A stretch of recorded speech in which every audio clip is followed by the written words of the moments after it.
I am Ronald, the rules lawyer, and there has been a leak of language from the new OGL, I'm going to say OGL in quotes, version 1.1 that Wizards of the Coast plans to put out.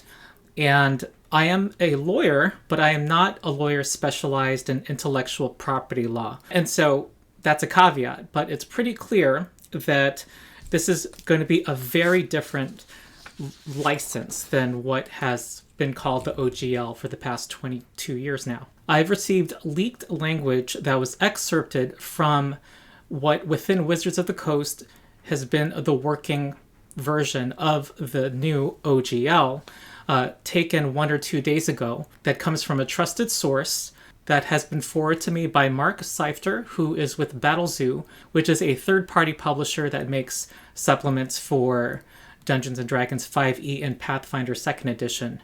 And I'm going to show the excerpts on the screen, but first, just a primer on the OGL. The Open Gaming License was put out in 2000 with the release of 3rd Edition Dungeons & Dragons. So long as a company does not use trademarks or proprietary things like the Forgotten Realms setting or certain monsters from Wizards of the Coast, you can publish material that's compatible with 3rd Edition or 5th Edition.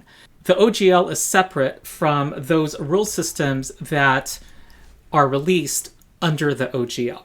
Wizards of the Coast released a system reference document, or SRD, of many of the 3rd Edition rules, thus making 3rd Edition something that third-party publishers can publish for under the OGL. And Wizards also did the same with 5th Edition D&D.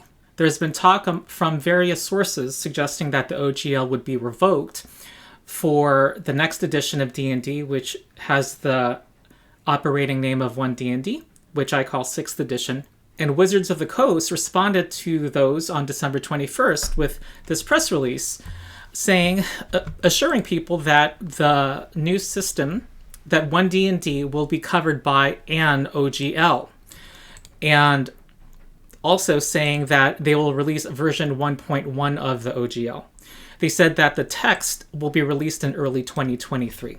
Before moving on to the leaked language, I'm going to pull up the current OGL version 1.0a, which has this language that, in consideration for agreeing to use this license, this OGL, the contributors, which is Wizards of the Coast and anyone else who subsequently publishes under the OGL, grant you a perpetual, worldwide, royalty-free, non-exclusive license with the exact terms of this license to use the open game content, which includes the 3rd Edition and 5th Edition SRDs. Perpetual means it is forever, and royalty-free means that the company never needs to pay anything to the contributors or WOTC. These are the leaked excerpts from version 1.1, and this was taken from what was the working version within WOTC as of a day or two ago. I'm saying this on January 4th on Wednesday. It reads, "This agreement is, along with the OGL non-commercial, an update to the previously available OGL 1.0a, which is no longer an authorized license agreement. We can modify or terminate this agreement for any reason whatsoever, provided we give 30 days notice. We will provide notice of any such changes by posting the revisions on our website and by making public announcements through our social media channels." Another excerpt. "You own the new and original content you create. You agree to give us, Wizards, a non-exclusive, perpetual, irrevocable, worldwide, sub-licensable, royalty-free license to use that content for any purpose." So I'm going to speak first about this language, spell out what's being written here, and then after that, I'm going to discuss how tenable what this new version is trying to do is. First, this first clause that refers to another OGL, a non-commercial one, and that is consistent with what the December 21st announcement said, that they are going to offer different terms to creators who choose to make free, share-alike content and creators who want to sell their products.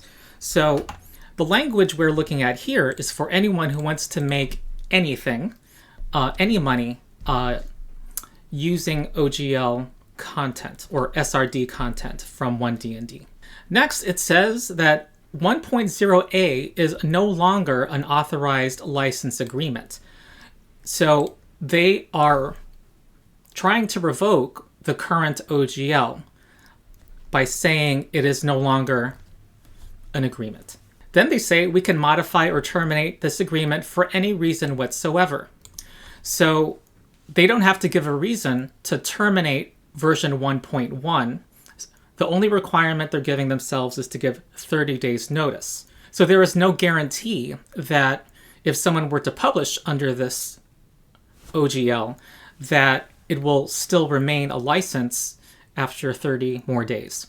And it says what seem to be two contradictory sentences. It says you own the new and original content you create, and then it says that Wizards has a license to use this content you own for any purpose.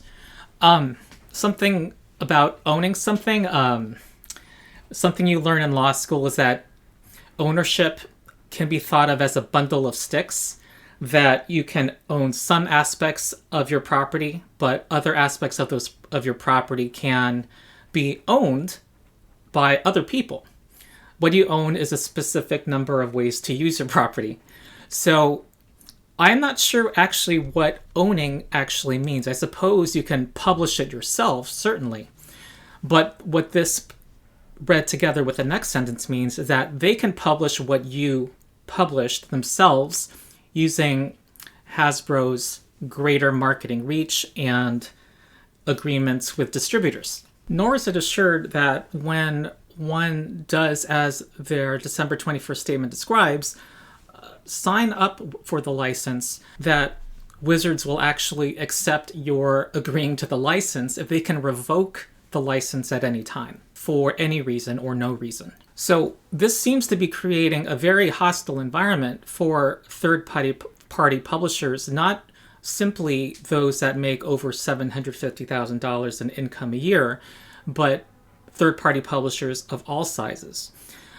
Because the essence of the OGL since 2000 has been that you can have a viable business or make something that will give you at least a little income and be assured of that if you put the time and effort and money into publishing under it.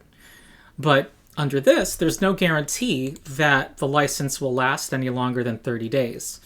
This is similar to the 4th edition GSL, which maybe the community should start calling this now, a GSL, and I will pull that up on the screen. Here's what I could find of the GSL for 4th edition. It was kind of hard to find, and this seems to be an accurate reproduction of it on DDO Wiki, updated February 2009. And under section 10.1 termination, it says, Wizards may terminate this license and the rights granted hereunder automatically upon written notice to licensee. It also said the effect of termination. Upon termination for any reason other than a termination resulting from the licensee's delivery of a valid termination notice. So if that includes Wizards deciding to terminate the license under 4E, the licensee will immediately seize all use of the licensed materials and will destroy all inventory and marketing materials in licensee's possession bearing the compatibility logo. So a company could have put all the money into actually physically producing their content, but if Wizards decided to end the relationship, you were obligated under this license agreement to destroy it. I don't know how enforceable that is, but that is the terms of that. And although we haven't seen the effect of termination under this draft new license, this is telegraphing that it may not be profitable to even begin your third-party venture if they can terminate it at any time for any reason. Even without such a clause from the 4E GSL, this makes it a risky venture. But we might see that clause in this version. Next, this language saying that WOTC can use the content published under this license for any purpose, and royalty-free, the same word used in 1.0a to protect third-party creators, is now here to protect WOTC against having to pay you any royalties on publishing what you have created.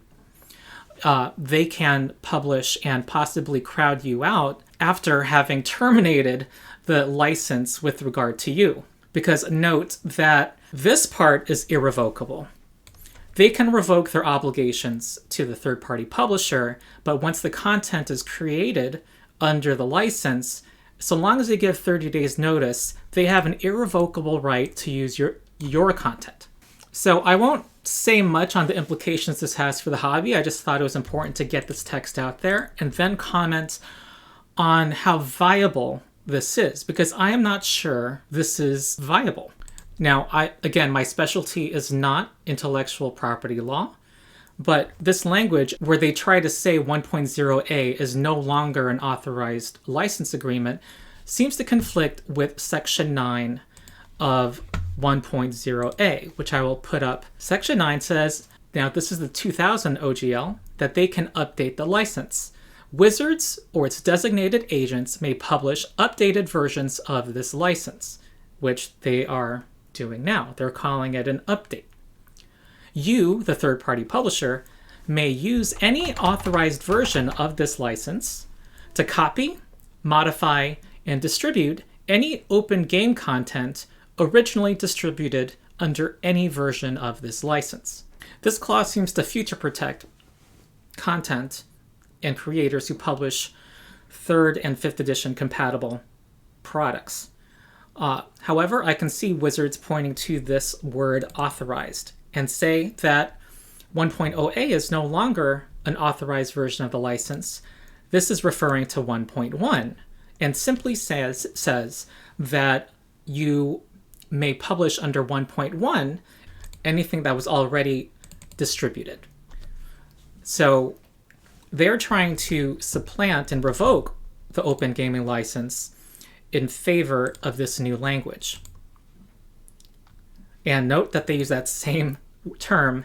This is that 1.0a is no longer an authorized license agreement. I will not comment on the strength of Wizards' likely legal argument, and I don't know whether that will be their argument, but I will say that I am on the side of third-party publishers, large and small, who are all going to be affected and have a much harder time publishing content compatible with 5th edition and 6th edition of D&D.